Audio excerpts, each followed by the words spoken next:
So first step is to section the hair.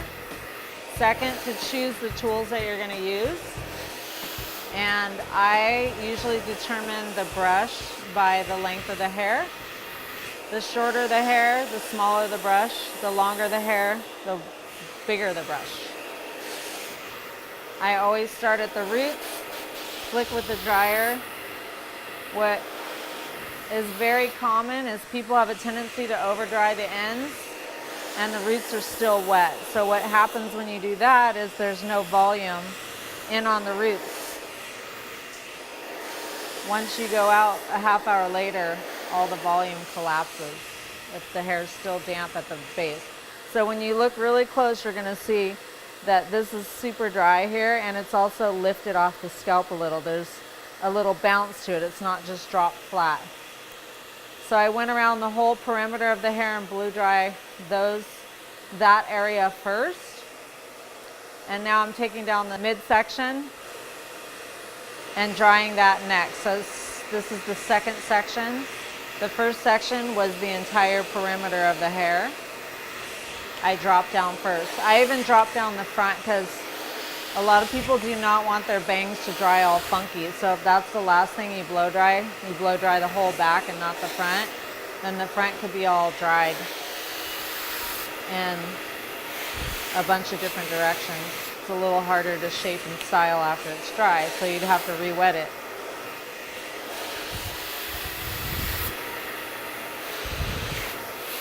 I always make sure before I start drying that I found their part first, and her part is on her left side.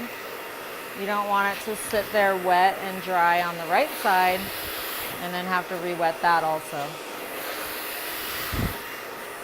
So I get my section and I lay the brush in on the base and over direct up and out. And you can turn the brush left, right, horizontal, vertical, anything to create movement. And I flick the brush. Now I have a cool shot on it so that it kind of seals the cuticle. But you can see how this has lift away from the scalp. It's not laying flat. So we're going for some big, sexy hair today.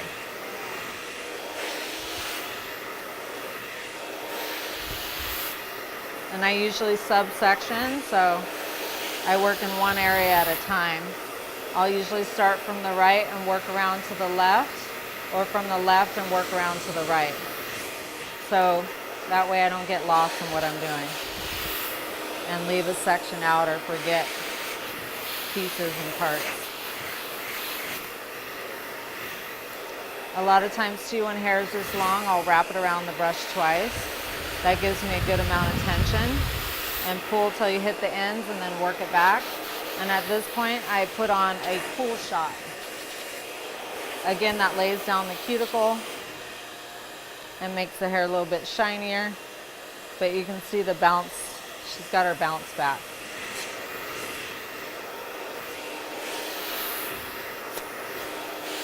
I always like to give a little extra love to the ends, because that's where a lot of people have higher porosity hair. So when I prepped her hair today, I sprayed in One United. It's a leave-in conditioner heat protector by Redken. Second, I put in the Iron Shape. I like to cocktail my products. And then third, I put in a little Stay High at the roots. So that's how I'm getting a little bit of volume. And then another thing is, a lot of people don't realize, even with rough drying, you want to lay your dryer and heat down the cuticle. Don't blow dry it up. Cuticle can be like a fish scale, so if it's down, you reflect more light and more shine. If you blow dry it all over the place, it's up, and then there's no shine, and it looks very frizzy and dry. So what I also do is, once I finish this section, I'll take a little piece of this section to the section I just did on my right and marry them together so that there's not big pieces that are separated in the back of their head. It's another little technique that helps make the hair a little more uniformed, unless you don't want it to be. If you don't want it to be, then you don't have to.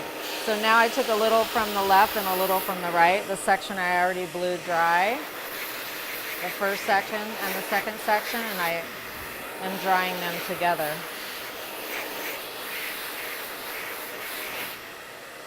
I always keep the blow dryer and the brush moving. If you see, like, because I went down the cuticle, how shiny and pretty and soft her hair looks. I don't like to overdo it personally with a lot of product. I just use a little bit of everything. So we use the Iron Shape today and the Stay High and the One United. Oh, and I put a line just on the ends. So to me, I either cocktail them together or I use them all on the same head, whatever the needs are. Because down up here is where I want the volume. Down here is where I don't want it frizzy. So I use a product that helps smooth the ends, and then I use a product to help create volume on the roots.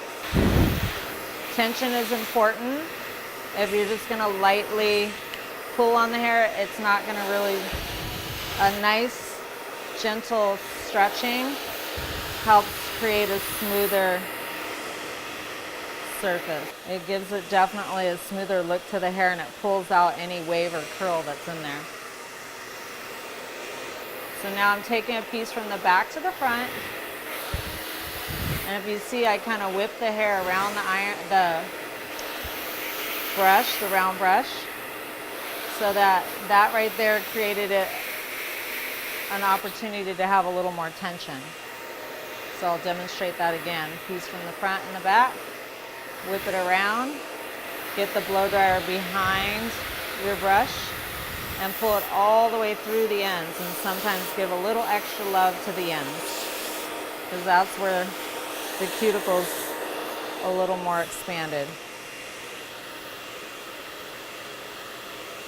So it's shaping up nicely.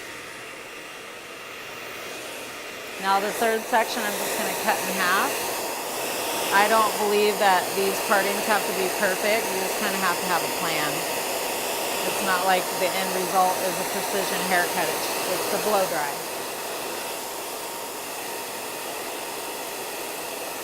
Some people get really into their parts and really into their sectioning. And truthfully, like in our salon, there's clients need to go. They want to get in and get out. So if you're spending half the time sectioning off the hair,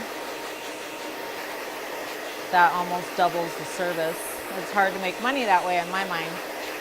So if you see I'm rough drying a little bit on the scalp, the ends are still damp, that's when I go in again with the round brush. The higher I get up on the head, the higher I elevate if you want volume. If you don't, you can drop your elevation.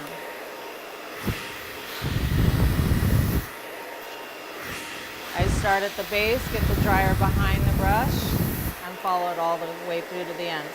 For more tension, wrap it around one time and gently pull without hurting.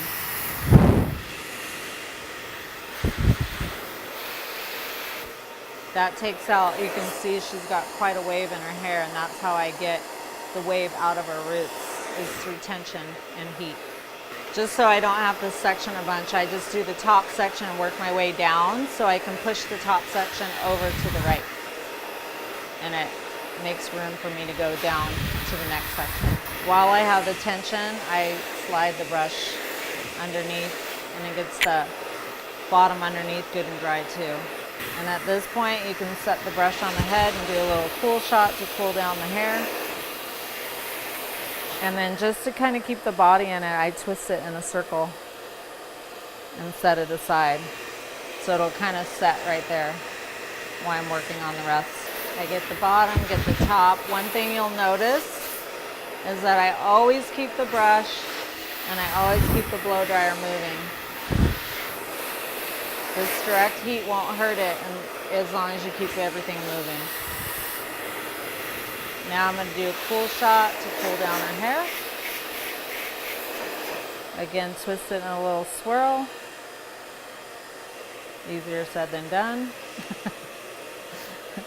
But you see how it has a little curl and a little bounce to it, and it's all smooth all the way from root to ends. The difference between this and this, you can see what's most important is to get these ends dry, these roots dry, because this is what creates the volume away from the head and fullness. I start at the top again, and I'll just swing this hair out of the way. Now, cool shot. And then this is when I swing it over and go down to the next section. Get it out the way. And the brush, you'll notice I set underneath. I'm elevating. I'm not dropping my arms, and I'm not dropping my shoulders. In order to get volume, you have to elevate up. Now I cool shot. And if you notice, I kind of do everything systematic. There is a method to the madness. This is kind of connecting the front to the back here. When I marry one piece to another, so there's no big separation. Always feel right by the ear. You don't want the hair to separate there. Brush underneath, direct out and up, roll back. I get the top, and I'm not just holding the brush, I got tension, so you'll see I'm pulling it, aren't I, Brooke? But I'm not usually hurting them. It's just a nice, tight, firm tug, because that's the only way you get the curls out of her roots. Now she doesn't have any. You just saw it a second ago. It's gone. Magic.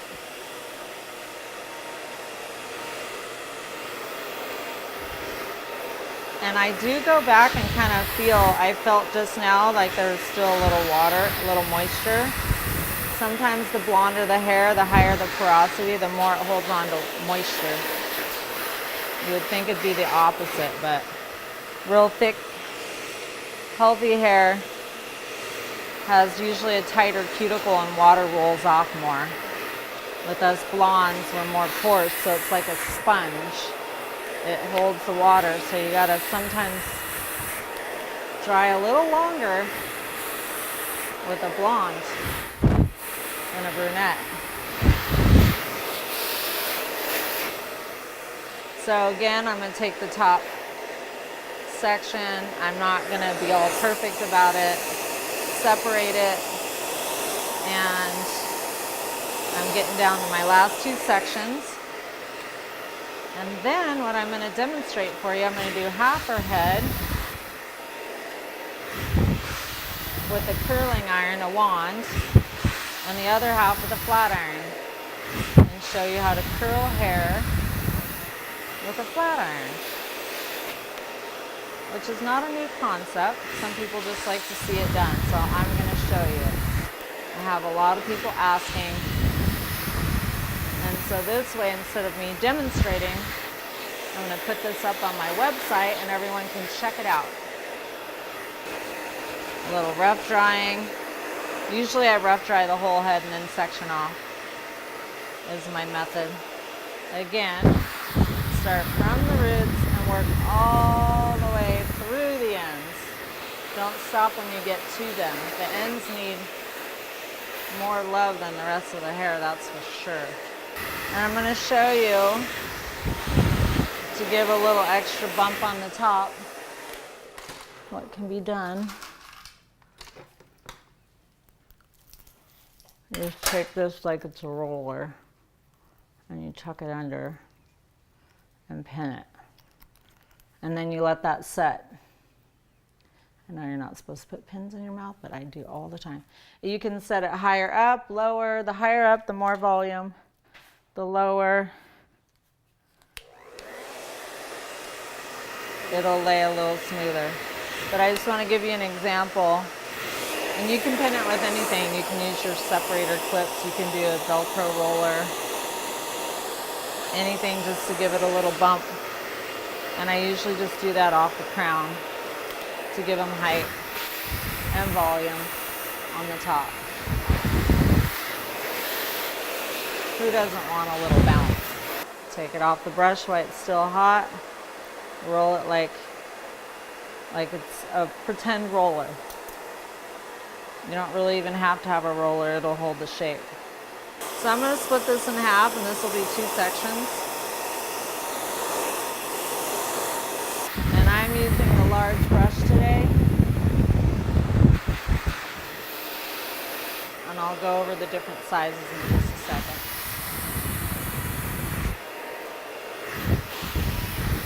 If you see, can't be wimpy on the elevation if you want volume. Big sexy hair don't care. We gotta elevate. Put the blow dryer behind the brush all the way up. Some of our clients, we put the little clips in and they go home with it. If they have a special occasion and they don't want to take it down until the last minute, it's a great idea because all it does is set. And you can spray it. Put a little spray in their hair before they leave. And that helps hold it and set it. Whenever you're having a hard time controlling the hair, just subsection it. I get a little greedy and try to do a big section and then realize that I'm making it harder on myself. So at that point, it's a good idea to subsection. I flick the dryer right here so we don't burn their scalp. And if you notice the dryer's up, it's not leaning down to their head. And at the end, after I have it all heated up, this is the little cool shot. You hit the little cool shot, and it'll help set the curl and hold a lot more volume if you didn't otherwise. So roll it down like you're doing a victory roll. And now we're on our very last section. Some people get tired by the time they get to the front, so I know it's not uncommon for people to dry the front first and do the back last. Because the front, you know they're going to notice if it's not perfect. The last little section. Now at this point I would spray a little spray, let her sit for a few minutes while you're checking her out or getting her something to drink, and spray a little spray to set it. And I'll take that down in just a second. While she's sitting for a second, I'll talk about the brushes. These are the different sizes. This is small, medium, large, extra large. I like to have options, so you'll notice in my toolbox, I will have all kinds of weapons of choice. I do not like to be without. I don't know if someone really short hair is going to come in or someone with super long hair, so I want to be prepared for whatever walks in that door that day. So what we're doing at this point is we sprayed and let it set. I'm going to take it out and show you the end result. And at this point too, you can back comb, you can spray. I love the quick tease. So it's neat. Just take it and shake it out. And she's got beautiful, nice hair. There is a product called Quick Tease, which you'll see me use often because I love it.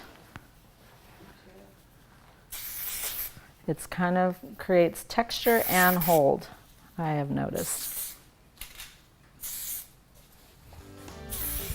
And now I will go in and do flat iron and curling iron.